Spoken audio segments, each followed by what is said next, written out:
Bonjour, bienvenue sur jean-pierre-villade.com.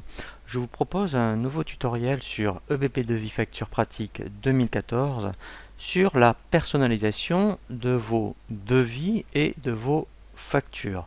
Nous verrons comment changer une en-tête, supprimer une colonne ou rajouter une colonne dans le corps de vos documents, rajouter votre logo et également voir comment on peut faire apparaître ou non certaines zones dans les documents de vente. Pour cela, donc, lorsque je suis dans l'écran de démarrage, je vais dans Documents de vente et je vais donc commencer à personnaliser mes devis. Donc je vais cliquer sur Devis. Il faut absolument faire l'aperçu d'un de vos devis. Alors, j'ouvre un devis et je vais cliquer ici sur le bouton Aperçu. Lorsque je clique donc sur l'aperçu, ici, je vais avoir mes différents modèles. Donc déjà, effectivement, j'ai les modèles de BP, mais ensuite, je peux éventuellement modifier un modèle. Alors, si éventuellement, moi, je veux déjà modifier un modèle qui m'intéresse, faire un modèle personnalisé à partir d'un des modèles de BP, alors je vais prendre éventuellement, allez, pourquoi pas, devis avec couleur. Voilà. Et bien à partir de celui-ci, je vais voir comment je peux personnaliser ce devis et avoir mon propre modèle. J'ai un bouton ici, modifier le modèle. Donc lorsque je vais cliquer dessus, voilà, je vais avoir un assistant où je vais me laisser guider sur, dans un premier temps, les en-têtes que je peux sélectionner. Donc ici, par défaut, j'ai celle-ci. Donc si je voulais éventuellement, voyez, avoir un autre modèle d'en-tête, par exemple celui-là, eh bien voilà, vous voyez, donc je vais sélectionner celui-ci. Donc lui, automatiquement, j'ai un aperçu déjà de mes modifications. Je continue, je fais suivant, voilà. Donc là, après, effectivement, si vous voyez, j'avais mis un logo dans les paramètres société, eh bien ici, j'aurai le logo. Donc, vous voyez, je pourrais très bien faire modifier le logo si je l'avais oublié, admettons. Je peux le faire à partir de là, voilà. Et donc là, vous voyez, ici, je l'avais oublié. Donc, si je fais, mettons, importer, alors je vais voir si j'ai une petite image à mettre. Voilà. Donc, dans les dossiers images, on va voir si j'ai une petite image. Mettons, voyons. Alors, bon, je vais prendre, mettons, c'est un exemple. Voilà. Alors après, effectivement, peut-être qu'on va demander de la redimensionner. Bon, on va laisser, admettons, celui-ci.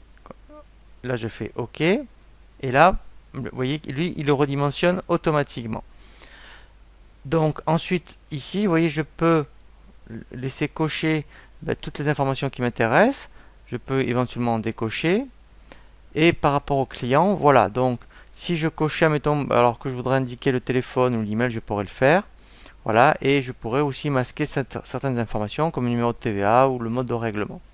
Donc là, je suis toujours dans l'en-tête. Je continue. Voilà. Donc là, maintenant, je suis dans le corps du document. Donc par défaut, vous voyez, il y a donc ces colonnes qui sont activées. Un exemple, vous voudriez éventuellement mettre une colonne remise. Eh bien, lorsque je vais cocher ici, voilà la remise, vous voyez, automatiquement, il me l'a mis par défaut. Et ce qui est intéressant, c'est que c'est lui-même qui redimensionne, je dirais, les colonnes. Donc là, je vais le décocher. Voilà.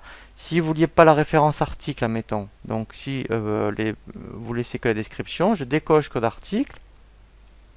Voilà. Et automatiquement, vous voyez, la description, en fait, se rallonge. Donc ça, c'est vraiment très très bien. Je fais suivant. Voilà. Donc là, maintenant, je suis en bas, en pied de document. Donc si éventuellement, vous ne vouliez pas, mettons, les acomptes, par exemple, je décoche acompte et ça disparaît. Voilà, donc si j'étais sur un devis, vous pourriez très bien rajouter, vous voyez, bon pour accord. Voilà, je continue. Voilà, et là je peux changer les couleurs. Donc vous voyez ici, si le cadre, je voulais pas orange, alors je vais choisir bleu, admettons, un bleu, vous voyez, comme celui-ci. Voilà, Après, je peux aussi changer. Alors là, par contre, c'est vrai, il vous met une couleur vive. Vous voyez, alors, je vais faire jaune par exemple pour le fond. Vous voyez, des cadres. Voilà, donc même pour les textes, je voulais pas noir, voilà, etc., etc. Et vous pourriez même mettre un fond de page, c'est-à-dire en arrière-plan. Si vous aviez quelque chose de particulier, vous pourriez le mettre. Voilà, donc là, je continue. Voilà, et là, en fait, je vais donner un nom à mon devis. Donc, c'était, admettons, la société EMTech. Voilà.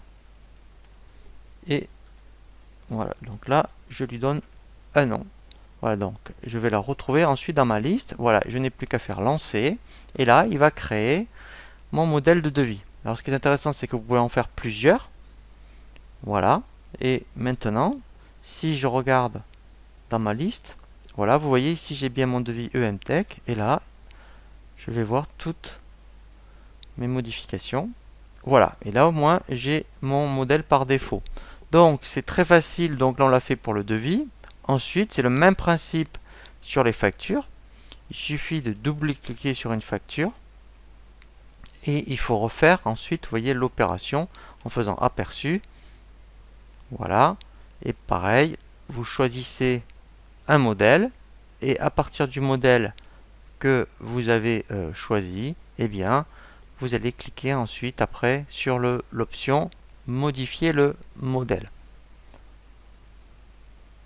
Voilà, ensuite, vous voyez, il suffit de cliquer ici et il faut recommencer l'opération pour l'entête, le corps du document, le pied et si vous voulez après mettre de la couleur à votre facture.